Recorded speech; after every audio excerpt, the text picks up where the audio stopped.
Praise the lord. ప్రభు యేసుక్రీస్తు నామములో క్రైస్తవ జనాంగమా, మీకు శుభములు సమాధానం కలుగును గాక. ఈ దినాన కొన్ని విషయాలు క్రైస్తవ సమాజంతో సంఘంతో పంచుకోవాలని ప్రభు పేరిట నేను ఆశపడుతూ ఉన్నాను. చిన్న ప్రార్థన చేసుకుందాం. యజమానుడవైన దేవ, సర్వశక్తిమంతుడైన ప్రభువా, మా యేసు నీకు వందనాలు స్తోత్రాలు చెల్లిస్తున్నాం. పరిశుద్ధాత్ముడా, మాకు సహాయం చేయండి. నీ సత్యాన్ని, నీ సర్వసత్యాన్ని మేము తండ్రి ఎరుగుటలో, ధ్యానం చేయుటలో ఆశపడుచుండగా పరిశుద్ధాత్ముడా మాకు సహాయం చేయమని యేసు నామములో ప్రార్థిస్తున్నాము తండ్రి. ఆమేన్, ఆమేన్, ఆమేన్. నామము గురించి ఈ మధ్యకాలంలో మరి అనేక దినములుగా క్రైస్తవ సమాజంలో చాలా బలంగా వాడబడుతున్నటువంటి వ్యక్తిగా ప్రాచుర్యం పొందినటువంటి విజయప్రసాద్ రెడ్డి గారు, వారు ఇంటర్వ్యూలు అలాగే సందేశాలు చాలా మంది క్రైస్తవ బిడ్డలకి కొన్ని సందేహాలని వ్యక్తపరుస్తున్నాయి. వాటి విషయమై నిర్వీర్యం చేయడానికి, క్లుప్తంగా వివరించడానికి, మరి వారి బోధ సద్బోధ దుర్బోధ అనేటటువంటి వివరణ మనకు తెలియడానికి ఈ వాక్యంతో ధ్యానపూర్వకంగా కొన్ని విషయాలు మీ ముందుంచాలని ప్రభు పేరిట మనవి చేస్తున్నాను. ఇందులో వ్యక్తిగత ఉద్దేశము ఏ మాత్రము నాకు ఏది లేదు, కానీ వాక్యములో నుంచే నేను మాట్లాడదలించాను. లూకా సువార్త 24వ అధ్యాయము, మీరు వాక్యం చూసుకోండి, రాసుకోండి, రెఫరెన్స్ కూడా. లూకా సువార్త 24వ అధ్యాయంలో క్రీస్తు శ్రమపడి 3వ దినమున మృతులలో నుండి లేచుననియు, యెరూషలేములో మొదలుకొని సమస్త జనములలో ఆయన పేరిట మారు మనస్సు పాప క్షమాపణయు ప్రకటింపబడిననియు వ్రాయబడి ఉన్నది. ఆయన పేరట యేసుక్రీస్తు నామములో బాప్తిజము, యేసుక్రీస్తు నామం పేరిట రక్షణ, యేసుక్రీస్తు నామము అన్ని నామముల కన్నా పైనామము. అంటే ఏదైనా ఒక నామములో కూడా ఏదో ఒక విషయం ఉండక మానదు. Praise the Lord. క్రైస్తవ సమాజమా, మనం బైబిల్ గ్రంథంలో చూస్తూ ఉంటాం, అనేక పేర్లకు అర్థాలు ఉన్నాయి. అలాగే యేసు అనగా రక్షకుడని, క్రీస్తు అనగా అభిషిక్తుడని అర్థమని మనకు తెలుసు. అయితే ఆయన పేరిట మారు మనస్సు రక్షణ ఉంది. ఆయన పేరు కాని మరొక పేరు ఆ రక్షణను, ఆ పరిపూర్ణతను, ఆ దైవత్వాన్ని మాత్రం తీసుకురాదు. అయితే కొందరు జనులు వారి వారి మతాలను వారు గౌరవించుకునవచ్చు, తప్పులేదు. వారి వారి మత ఉద్దేశాలని వారు వ్యక్తపరచుకునవచ్చు, అందునిమిత్తము తప్పులేదు. అయితే వారి దేవుణ్ణి వ్యక్తపరిచినప్పుడు అది నువ్వు తప్పులేదు. కానీ నేను సజీవుడైన యేసును కొలుచువాడుగా ఉన్నప్పుడు మరి ఒక్క దేవుడను నామమును నేను ఉచ్చరించుట, అతనికి జేజేలు పలుకుట, అది సమంజసము కాదు. అది దేవుని బిడ్డలకు తగిన విధానము కాదు. సేవకులకు అది మరి నిశ్చయముగా తగినది కాదు. దేవుని సేవకుడు అనేవాడు ఎలా ఉండాలి? మనుషుల్ని సంతోషపెట్టాలా, దేవుణ్ణి సంతోషపెట్టాలా? విజయప్రసాద్ రెడ్డి గారు మీ సంతోషం కొరకు, క్రాంతి గారు అన్నారు మీ సంతోషం కొరకు నేను ప్రైజ్ లాట్ చెప్పానంటే, మరి మీ సంతోషం కొరకు సరే నేను జై శ్రీరామ్ చెప్తాను అన్నారు. మనుషులను సంతోషపెట్టుట ఎవరి వశము, ఎవరి తత్వము, ఎవరి స్వభావము? అపోస్తులుడైనటువంటి పౌలు గారు గలతీలకు రాస్తూ 1వ అధ్యాయం 10వ వచనంలో ఈ విధంగా అంటున్నాడు, ఇప్పుడు నేను మనుషుల దయను సంపాదించుకొని చూచుచున్నానా, దేవుని దయను సంపాదించుకొని చూచుచున్నానా? నేను మనుషులను సంతోషపెట్టగోరుచున్నానా? నేను ఇప్పటికీ మనుషులను సంతోషపెట్టువాడనైతే క్రీస్తు దాసుడను కాకపోవుదును. సహోదరులారా, నేను ప్రకటించిన సువార్త మనుష్యుని యోచన ప్రకారమైనది కాదని మీకు తెలియజెప్పుచున్నాను. నేను మనుషులను సంతోషపెట్టువాడనైతే క్రీస్తుకు దాసుడను కాకపోదునంటున్నాడు మహానుభావుడు అపోస్తులుడు పౌలు గారు. నేను మనుషులను సంతోషపెట్టువాడనైతే క్రీస్తుకు దాసుడను కాకపోదు. మరి అయ్యా, మీరు మిమ్మల్ని ఇంటర్వ్యూ చేస్తున్నటువంటి విలేకరిని సంతోషపెట్టగోరుచున్నారా? లేదంటే మన తోటి సహోదరులే, మన భారతీయులే అయినప్పటికీ వారు వేరే మతమును ఆచరిస్తూ వేరే ధర్మమును ఆచరిస్తున్న వారిని సంతోషపెట్టగోరుటయే మీ లక్ష్యమా? అదే మీ ఉద్దేశమా? అయితే మీరు మనుషులను సంతోషపెట్టువారా, దేవుణ్ణి సంతోషపెట్టువారా? రోమీయులకు రాసిన పత్రిక 12వ అధ్యాయం అపోస్తలుడైన పౌలు రోమీయులకు రాసిన 12వ అధ్యాయం రోమీయులకు రాసిన పత్రిక 12వ అధ్యాయం 1-2 వచనాల్లో చూసినట్లయితే, పరిశుద్ధమును దేవునికి అనుకూలమునైన సజీవ యాగముగా మీ శరీరములను ఆయనకు సమర్పించుకొనుడని దేవుని వాత్సల్యమును బట్టి మిమ్మల్ని బతిమాలుకొనుచున్నాను. ఇట్టి సేవ మీకు యుక్తమైనది. ఇట్టి సేవ మీకు యుక్తమైనది. జాగ్రత్తగా వినండి. మీరు ఈ లోక మర్యాదను అనుసరింపక ఉత్తమమును అనుకూలమును సంపూర్ణమై ఉన్న దేవుని చిత్తమేదో పరీక్షించి తెలుసుకున్నట్లు మీ మనస్సు మారి నూతన మగుట వలన రూపాంతరం పొందుడి. మనస్సు మారాలట. మనస్సు మారితేనే ఉత్తమము అనుకూలము అనేది తెలుస్తుంది. ఈ లోక మర్యాదను అనుసరింపక అపోస్తలుడైనటువంటి యేసుక్రీస్తు శిష్యులలో ప్రధానుడైనటువంటి పేతురు గారు ఎలా వాక్యం బోధించారు? మొదటి ప్రసంగంలో, మీరు మూర్ఖ తరములైన ఈ జనముకు, ఈ తరము వారికి, ఈ మూర్ఖ తరము వారికి వేరై ఉండండి, ప్రభుని స్వీకరించండి అని ఖచ్చితంగా బోధించాడు ఆయన. అక్కడ ఉన్నటువంటి యూదులను సంతోషపెట్టగోరాడా? ఇజ్రాయేలు ప్రజలను సంతోషపెట్టగోరాడా? దేవుణ్ణి సంతోషపెట్టగోరాడా? మీ మాటలు చెప్పుటయే దేవునికి సంతోషమా? దేవుని మాటలు చెప్పుట మీ దేవుని సంతోషమా? ఎలా మాట్లాడాడు పేతురు? మరి మీరేం మాట్లాడుతున్నారు? ఇక్కడ పౌలు గారు అంటున్నారు, ఏది ఉత్తమము, ఏది అనుకూలము, ఏది సంపూర్ణమై ఉన్న దేవుడి చిత్తమేదో పరీక్షించి తెలుసుకున్నట్లు మీ మనస్సు మారి. మీ మనసు ఎక్కడ మారింది? విగ్రహములకు అర్పించిన దాన్ని ముందు తిన్నారు, ఇప్పటికీ తింటున్నారు. వడ్డీ వ్యాపారం ముందు చేసేవారు మీరు, ఇప్పటికీ చేయవచ్చని అంటున్నారు మీరు. లోక సంబంధీకుల వలె మీరు కేసులు పెట్టండి, పోలీస్ స్టేషన్లకు వెళ్ళండి అని ప్రసంగంలోనే ప్రోత్సహిస్తున్నారు. రాజమండ్రి ప్రసంగంలో మీరు ప్రోత్సహిస్తున్నారు, కేసులు పెట్టండి అంటున్నారు. ఎక్కడి నుంచి ఈ బోధన తీసుకున్నారు మీరు సద్బోధకులా, దుర్బోధకులా? మీ బోధన వెంబడించి వారు ఎటువైపు వెళ్ళాలి? దానియేలు సింహాల బోనులో ఎందుకు వేయబడ్డాడు? దానియేలు గ్రంథము 6వ అధ్యాయము కనుక మనం గమనించినట్లయితే 15-16 వచనంలో దానియేలు సింహాల బోనులో ఎందుకు వేయబడ్డాడు? ముమ్మారులు ప్రభువుకి ప్రార్థన చేసినందుకే కదా. ప్రార్థన ఆపివేయమంటే రాజు ఆజ్ఞ అయినప్పటికీ ఆయన ఆపలేదు. రాజును సంతోషపెట్టగోరి ఆయన ఆజ్ఞను పాటించి ఈయన ముమ్మారు ప్రార్థన ఆపవచ్చు కదా. భక్తుడైన దానియేలు ప్రార్థనను ఆపలేదు. తద్వారా సింహాల బోనులో దేవుడు మహిమను ఆయన ద్వారా మనకు కనపరచబడింది. సింహాల నోళ్లను దేవుడు మోశాడు. దానియేలు గ్రంథం 3వ అధ్యాయం 14, 15, 16, 17, 18 వచనాల్లో చూసినట్లయితే షడ్రక్ మెషక్ అబేద్నెగోలు కనబడటలేదా? వారు ఎందు నిమిత్తము అగ్నిగుండంలో వేయబడ్డారు? ప్రతిమకు నమస్కరించకే కదా. అది రాజాజ్ఞ కాదా? ఆ రాజ్యంలో ఉన్న ప్రజలందరూ అది పాటించటలేదా? ఆ దేశంలో ఉన్న ప్రజలందరూ అది పాటించటలేదా? అది సబబే కదా, అది న్యాయమే కదా, అది ధర్మమే కదా. అయినప్పటికీ అది మా దేవుడి చిత్తము కాదు, అది మా దేవుడి ధర్మము కాదు. మా దేవుని నమ్మిన మేము ఆ క్రమములో మేము ఉండము. మేము అగ్నిగుండములోనైనా పడి కాలిపోయినను పర్వాలేదు, మా దేవుడు కాపాడుటకు సమర్థుడు. ఒకవేళ కాపాడకపోయినా మేము చనిపోవుదము. కానీ నెబుకద్నెజరు, నీ ప్రతిమకు మేము నమస్కరించమనినారే. ఆ ప్రతిమకు నమస్కరించక అగ్నిగుండములో వేయబడ్డారే.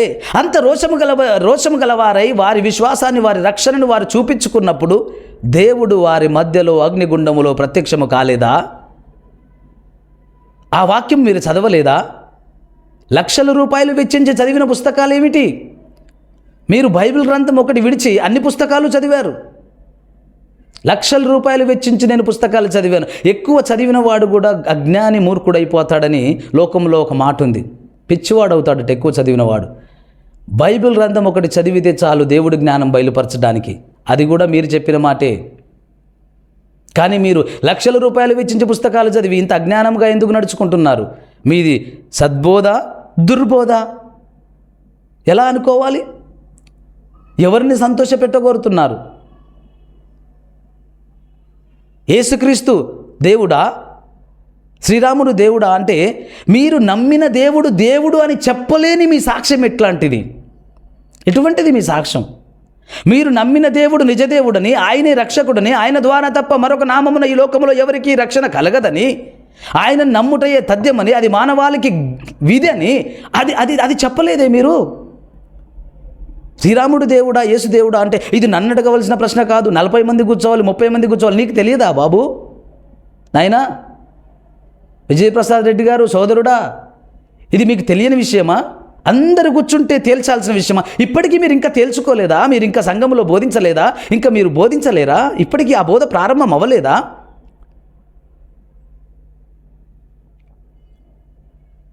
అక్షర జ్ఞానమే నమ్ముతున్నారు మీరు. కానీ బైబిల్ సెలవిస్తుంది, అపోస్తలుడైన పౌలు 2వ కొరింథీయులకు రాసిన 3వ అధ్యాయం 5, 6, 7 వచనాల్లో రాయబడింది, మా వలన ఏదైనా అయినట్లు ఆలోచించుటకు మా ఎంతట మేము సమర్థులము కాదు, మా సామర్థ్యం దేవుని వలనే కలిగి ఉన్నది. ఆయన మమ్మల్ని క్రొత్త నిబంధనకు అనగా అక్షరమునకు కాదు, ఆత్మకే పరిచారణమవుటకు మాకు సామర్థ్యం కలిగించున్నాడు. అక్షరము చంపును కానీ ఆత్మ జీవింపజేయును. మీరు అక్షరాలను నమ్ముకొని లక్షల రూపాయలు వెచ్చించి పుస్తకాలు చదువుతున్నారు, కానీ ఆత్మ పరిచర్య మీరు చేయలేదు, పొందలేదు, అది జరగడం లేదు. అందుకే పరిశుద్ధాత్మ వరాలు తెలియవు, పరిశుద్ధాత్మ స్వరాలు తెలియవు, పరిశుద్ధాత్మ భాషలు తెలియవు, పరిశుద్ధాత్మ స్వస్థత వరాలు తెలియవు, ఏవి తెలియవు. అవి నమ్మరు. ఎందుకంటే మీరు క్రీస్తుని దేవుడిగా అంగీకరించడం లేదు కదా. మీరు అంగీకరించినట్లయితే ఇంటర్వ్యూలో బహిరంగంగా ప్రకటించేవారు కదా, క్రీస్తే దేవుడు, మరొక దేవుడు లేదు, మరొక దేవుడు ఉన్నాడని ప్రజలు అంటున్నారు, కానీ కాదు, అది సత్యం కాదని మీరు చెప్పలేదే, ఆ మాట మీరు అనలేదే. అయితే ఇక్కడ మనం గమనించినట్లయితే ఆత్మజ్ఞానం గలవారే గ్రహించగలరు, కానీ అక్షర జ్ఞానం గలవారు కాదు. జ్ఞానం గలవారే ప్రభువైన యేసుక్రీస్తుని నమ్ముతారు, కానీ అక్షర జ్ఞానం గలవారు కాదు. అక్షర జ్ఞానం యూదులకు కూడా ఉంది, కానీ అనేకులు యూదులు నమ్మలేదు ప్రభువుని. మీరు క్రైస్తవులను చెడ్డవారిగా, పాపిష్టివారిగా చూపిస్తూ హిందువులను పొగుడుతారే, సేవకులను చెడ్డవారిగా చూపిస్తూ మరి ఎవరినో పొగుడుతుంటారే, విశ్వాసులను పొగుడుతుంటారే. ఇది మీకు ధర్మమైన విధానమా? మీరు సేవకులను అంటుంటారు కదా, మీరు సూట్లు వేసుకోవచ్చు, మంచి మంచి ఖరీదైనటువంటి సూట్లు వేసుకోవచ్చు, మీరు తలలకు అదేంటి డై పెట్టుకోవచ్చు, రంగులు పెట్టుకోవచ్చు, కానీ కొందరు స్త్రీలు తాలిబొట్టు, మట్టెలు, గాజులు వేసుకొని వస్తే, సంఘాల్లోకి వస్తే అది పాపమా? అవి తీసేయాలా? అవి మానేయాలా? ఎక్కడుంది బైబిల్లో అని ప్రశ్నించారు ఒక చోట. మీరు అలా మాట్లాడారు, అలాంటి భావనతో మాట్లాడారు. సూట్ అనేది వారి వారి కంఫర్ట్ను బట్టి, వారి వారి సౌకర్యార్థం, వారి వారి సామర్థ్యాన్ని బట్టి కొనుక్కొని వేసుకుంటారు కొందరు సేవకులు కావచ్చు, విశ్వాసులు కావచ్చు. కానీ తాలిబొట్టు అనేది అది ఒక మత ఆచారం, అది ఒక ధర్మానికి గురిపడి ఉంది, అది ఒక దైవత్వానికి గురిపడి ఉంది. అది వారు నమ్ముతున్న దైవత్వమును బట్టి వారు పాటిస్తుంది, వారు నమ్ముతున్న దైవత్వం బట్టి వారు పాటిస్తుందే తప్ప అది అది అది అది యూనిక్ కాదు. అది ఒక ట్రెడిషనల్, అది ఒక డివోషనల్, అది ఒక రిలీజనల్. అది ఈ సత్యాన్ని గ్రహించక ఎందుకు మీరు సంఘాన్ని తప్పుడు పట్టిస్తున్నారు? 1 కొరింథీయులు 10వ అధ్యాయం 14వ వచనం నుంచి చూసినట్లయితే, కాబట్టి ప్రియులారా, విగ్రహారాధనకు దూరముగా పారిపోండి, విగ్రహారాధనకు దూరముగా పారిపోండి. మీరు విగ్రహాలకు ముందు అర్పించింది తినేవారు, ఇప్పుడు నేటికి అర్పించింది ఎవరైనా పెడితే నేను తింటాను, ప్రార్థన చేసుకొని అంటున్నారు. మీరు పారిపోలేదు, ఇంకా అక్కడే ఉన్నారు. నాకు అలాగ తోచుచున్నది మీ మాటలను బట్టియే. ఇది నా ఉద్దేశం కాదు సుమా. కాబట్టి ప్రియులారా, విగ్రహారాధనకు దూరముగా పారిపోండి. బుద్ధిమంతులతో మాట్లాడినట్లు మీతో మాట్లాడుచున్నాను, నేను చెప్పు సంగతిని మీరే ఆలోచించుడి. చూడండి పౌలు గారు ఎంత చక్కగా వివరిస్తున్నాడు. మనము దీవించి ఆశీర్వదించినప్పుడు పాత్రలోనిది త్రాగుట క్రీస్తు రక్తములో పాలు పుచ్చుకొనుటయే గదా. మనము విరుచు రొట్టె తినుట క్రీస్తు శరీరంలో పాలు పుచ్చుకొనుటయే గదా. మనమందరము ఆ ఒకటే రొట్టెలలో పాలు పుచ్చుకొనుచున్నాము. రొట్టె ఒక్కటే గనుక అనేకులమైనను మనం ఒక శరీరమై ఉన్నాము. శరీర ప్రకారం ఇజ్రాయేలు చూడిని బలి అర్పించిన వాటిని తినువారు బలిపీఠముతో పాలివారు కారా? ఇక నేను చెప్పినదేమి, విగ్రహ అర్పితములు ఏమైనా ఉన్నదనేనను విగ్రహములో ఏమైనా ఉన్నదనని చెప్పుదునా? లేదు కానీ, లేదన్నాడు. గాని అని మాట ఉంది అక్కడ. విగ్రహాల్లో ఏమీ లేదన్నాడు పౌలు. ఇది మీ బోధ. విగ్రహాలకు అర్పించిన దాంట్లో ఏం లేదు, విగ్రహాల్లో ఏం లేదు, కాబట్టి తింటే నష్టం ఏం లేదు. మీ వెనక లక్షల మంది సినిమా హీరోలకు ఫాలోవర్స్ ఉన్నట్టు ఉన్నారు. వాళ్ళకు మీరు చేసే ఈ దుర్బోధ ఇదా? కింద వచనాలు చదవరా? కింద వచనాలు అవి అక్కడ చదవాల్సిన అవసరం లేదా? ఏమీ లేదు అన్నాడు. అవునా? అంతేనా? ఇంక మాట అక్కడ ఏమైనాను లేదా? లేదు కానీ అన్యజనులు అర్పించు బలులు దేవునికే కాదు దయ్యములకే అర్పించుచున్నారని చెప్పుచున్నాను. మీరు దయ్యములతో పాలివారగుట నాకు ఇష్టము లేదు. ప్రభు పాత్రలోనిది దయ్యముల పాత్రలోనిది, దయ్యముల పాత్రలోనిది కూడా త్రాగనేరరు. ప్రభు బల్ల మీద ఉన్నదానిలోనూ దయ్యముల బల్ల మీద ఉన్నదానిలోనూ కూడా పాలు పొందనేరరు. ప్రభువునకు రోషం పుట్టించదమా? ఆయన కంటే మనం బలవంతులమా? అన్ని విషయములలో నాకు స్వాతంత్రము కలదు కానీ అన్నీ చేయదగినవి కావు. అన్నిటి యందు నాకు స్వాతంత్రం కలదు కానీ అన్నీ క్షేమాభివృద్ధి కలగజేయవు. ఎవడును తన కొరకే కాదు ఎదుటి వారి కొరకు మేలు చేయు చూచుకొనవలెను. మనస్సాక్షి నిమిత్తము ఏ విచారణ చేయక కటికవాని అంగడిలో మార్కెట్లో కొనుక్కొని తినవయ్యా. నీకు అంత లేకపోతే ప్రసాదాలు ఎందుకు తింటావు? వారు వీరు పెట్టిన ప్రసాదాలు ఎందుకు తింటున్నావు? వారు వీరు పెట్టిన ప్రసాదాలు ఎందుకు తినాలి? విగ్రహాలకు బలి అర్పించిన దాంట్లో ఏమీ లేదు.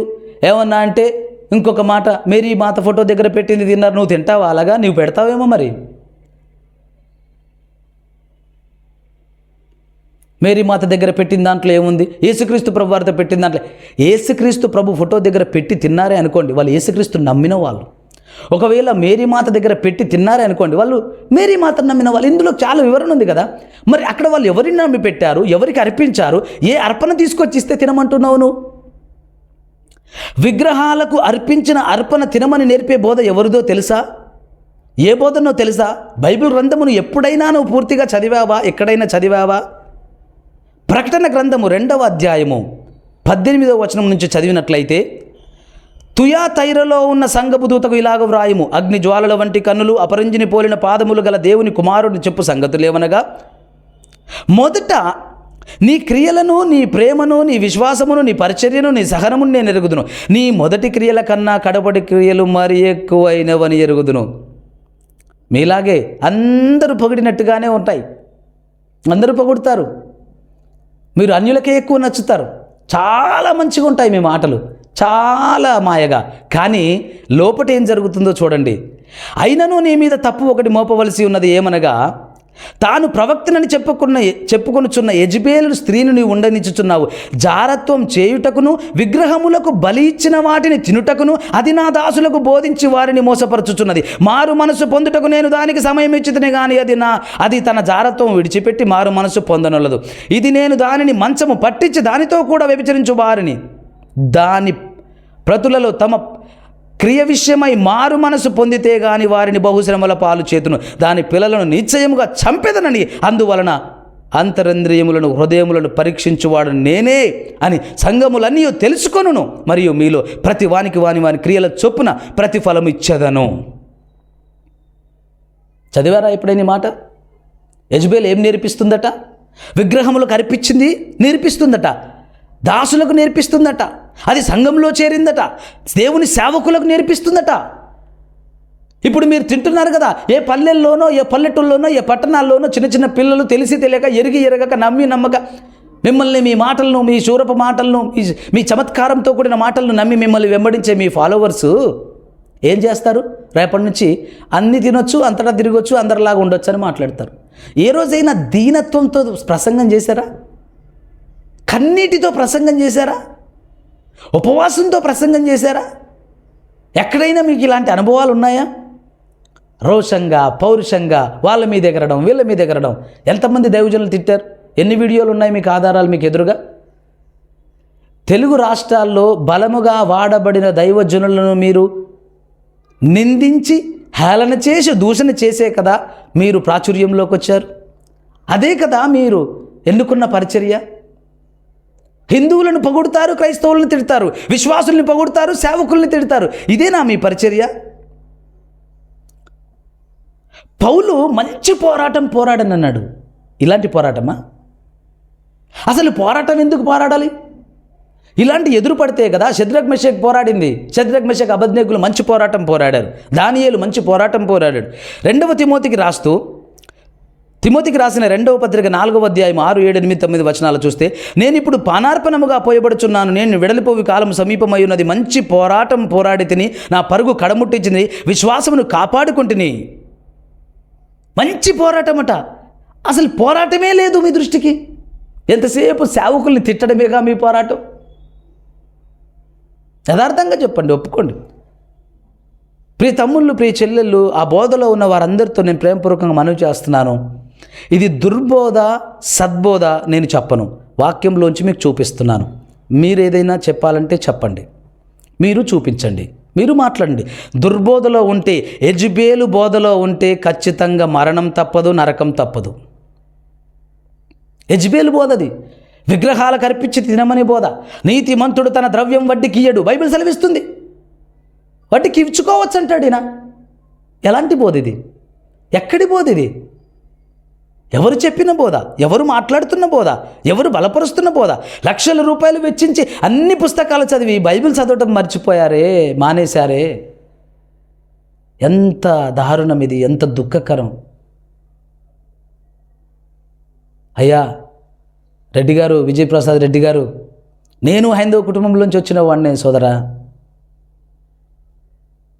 అందుకే నేను మీకు ప్రేమపూర్వకంగా మనవి చేస్తున్నాను, మారు మనస్సు పొందండి, ప్రభువుని అంగీకరించండి, ప్రభు రక్షణ పొందండి. మీరు ప్రభు రక్షణ పొందండి. మీరు అంటారు యేసుక్రీస్తు 33.5 సంవత్సరాలు జీవించి పరిశుద్ధంగా జీవించాడు, ఆ పరిశుద్ధత నన్ను ఆకర్షించింది, అందుకు నేను ఆయన నమ్ముకున్నాను అని సాక్ష్యం చెప్పారు ఇంటర్వ్యూలో. ఇంతకన్నా దౌర్భాగ్యం, ఇంతకన్నా భ్రష్టత్వం ఏమన్నా ఉందా? ఆయన గురించి వాక్యం ఏమని సెలవిస్తుంది? రోమీలకు రాసిన పత్రిక 9వ అధ్యాయం 4, 5, 6 వచనాల్లో చూస్తే, వీరు ఇజ్రాయేలీలు, దత్తపుత్రత్వమును, మహిమను, నిబంధనలను, ధర్మశాస్త్ర ప్రధానమును, అర్చనాచారములు, వాగ్దానములు వీరివి. పితరులు వీరివారు, శరీరమును బట్టి క్రీస్తు వీరిలో పుట్టెను. ఈయన సర్వాధికారి అయిన దేవుడయ్యుండి నిరంతర స్తోత్రార్హుడై ఉన్నాడు. ఆమేన్. ఈయన ఎప్పుడు దేవుడండి? ఈయన పరిశుద్ధంగా జీవించినందుకు దేవుడు కాదు. ఈయన 33.5 సంవత్సరాలు ఈయన పవిత్రను కాపాడుకున్నందుకు దేవుడు కాదు. ఈయన దేవుడయ్యుండి నరవతారిగా పుట్టినవాడు, దేవుడయ్యుండి విడవకూడని మహిమను విడిచిపెట్టి రిక్తుడిగా దాసుని స్వరూపమందు దేవుని కుమారుడిగా, మనుషుని కుమారుడిగా పుట్టినవాడు నజరేయుడైన యేసు. ఆయన క్యారెక్టర్ కాపాడుకున్నందుకు దేవుడు కాలేదు, ఆయన దేవుడయ్యుండి ఈ భూమి మీదకి వచ్చాడు. ఆది యందు దేవుడు ఉండెను, దేవుడి యొద్ద దేవుడు వాక్యమై ఉండెను, ఆ వాక్యమే కృపాసత్య సంపూర్ణై శరీరధారి అయి మన మధ్యలో నివసించెను. తండ్రి కుమారుని అంగీకరించని వాడు తప్ప మరి ఎవడు క్రీస్తుకు విరోధి? ఇది ఎక్కడి దుర్బోధ? ఎవరు నేర్పుకుంటున్నారు? ఇది ఎవరు నేర్చుతున్నారు? ఎవరు నేర్పుతున్నారు? ఎక్కడి నుంచి నేర్చుకున్నారు? పైగా సేవకుల్ని నిందిస్తూ, వాడబడుతున్న సేవకుల్ని నిందిస్తూ, ఆ యూట్యూబ్లో వ్యూస్, సబ్స్క్రైబర్స్, ఇదేనా మీ బోధ? ఆత్మల భారం అంటే ఇదా?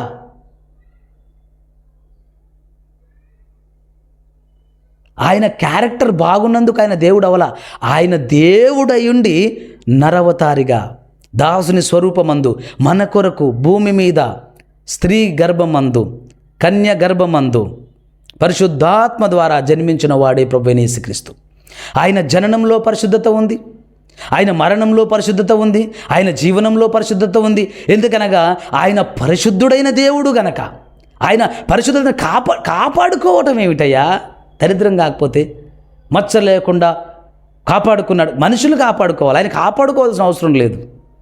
ఆయన పరిశుద్ధుడే, ఆయన నీతిమంతుడే, ఆయన వెలుగై ఉన్నవాడే, ఆయన దేవాది దేవుడే. అయ్యా క్రైస్తవ శ్రోతలారా, విశ్వాసులారా, దేవుని బిడ్డలారా, ప్రభు పేరిట మీకు అందరికీ మనవి చేస్తున్నాను. వీరి బోధలు నా అనాలిసిస్లో, నా విశ్లేషణలో నాకు అర్థమవుతుంది ఏమిటంటే, ఇది దుర్బోధ తప్ప సద్బోధ కాదని నాకు అర్థమైంది. మరి ఆయనని వెంబడిస్తూ, ఆయన వాక్యాల్ని గొప్పగా, ఆయన సందేశాలని గొప్పగా మాట్లాడుతూ, ఎక్కువ మంది అన్యులే కదా మిమ్మల్ని ఫేవర్ చేస్తున్నారు, గ్రేడ్ చేస్తున్నారు. కామెంట్స్లో చూడండి, క్రైస్తవులు ఎక్కడ చేస్తున్నారు? మీరు అన్యులను సంతోషపెట్టగోరుతున్నారు, అన్య మతాచారాలను గొప్ప చేస్తున్నారు, సేవకుల్ని, క్రైస్తవుల్ని తక్కువ చేసి, చిన్నచూపు చూసి, అంటే ఒకవేళ ప్లాట్ఫామ్ అటు సైడ్ అయినా ఇటు సైడ్ అయినా సేఫ్గా ఉండాలి అన్నట్టుగా చూసుకుంటున్నారు తప్ప క్రీస్తు కొరకు ప్రేమ, త్యాగం, హింస అవి అవి అవి క్రీస్తు కొరకు ఏదైనా భరించడానికి సిద్ధపడటానికి మీరు లేరు. ఇది మీ బోధ. దేవుడు మీకు రక్షణ కలగజేయునుగాక. యేసు నామములో ఈ మాటలు క్రైస్తవ సమాజములో వినికిడిలో నీ స్వరముగా, నీ మాటలుగా వారికి సర్వసత్యము తెలియపరచబడి, వారు నీ సత్య మార్గములో నడిచి, నీ మోక్ష మార్గంలో నడిచి, నీ రాకడలో వారు ఎత్తబడి గుంపుగా ఉందురుగాక. యేసు నామములో ఆమేన్, ఆమేన్, ఆమేన్. దేవుడు మీకు తోడుండునుగాక. దేవుడు మిమ్మల్ని దీవించునుగాక. God bless you.